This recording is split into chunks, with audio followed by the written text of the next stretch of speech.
Known as the most joyful guitar legend in rock history, Eddie Van Halen spent years captivating the world with his music, laughter, and kindness. But at 62, he finally confessed he had been hiding the truth.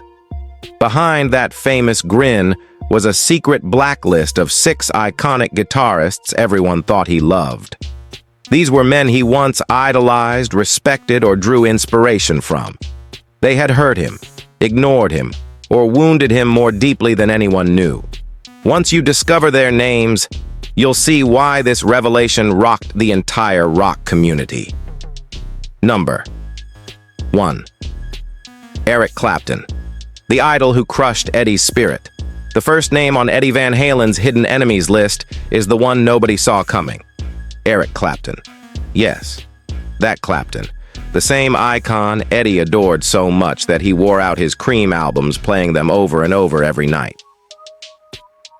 Friends from his early years said you could enter his bedroom and hear Crossroads on repeat until the speakers nearly melted. He didn't just copy Clapton's style, he wanted to become him. Then everything shattered in 1980. Clapton gave an interview and was asked about Eddie's playing. He could have stayed neutral. Instead, he said something that hit Eddie like a punch to the heart.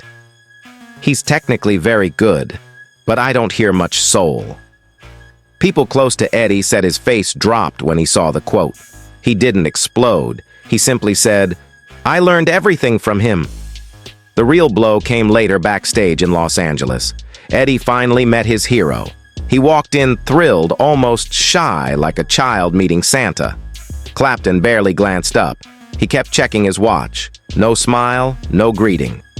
When Eddie walked out, he whispered, "I think he just wanted me gone."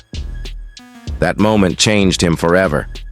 The hero he had chased since childhood suddenly seemed small, harsh, and distant. Years later, Eddie quietly admitted the truth. "I love the myth more than the man." That's why Clapton sits at the very top. Not the loudest fight, but the deepest wound Eddie ever carried. Number 2. Ritchie Blackmore. The icy glare Eddie never forgave.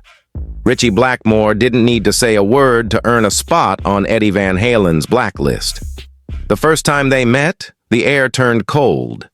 Eddie approached with real excitement, but Blackmore just stared at him with a blank, freezing look that instantly said, "You don't belong here." Eddie spoke about it years later with shock and hurt.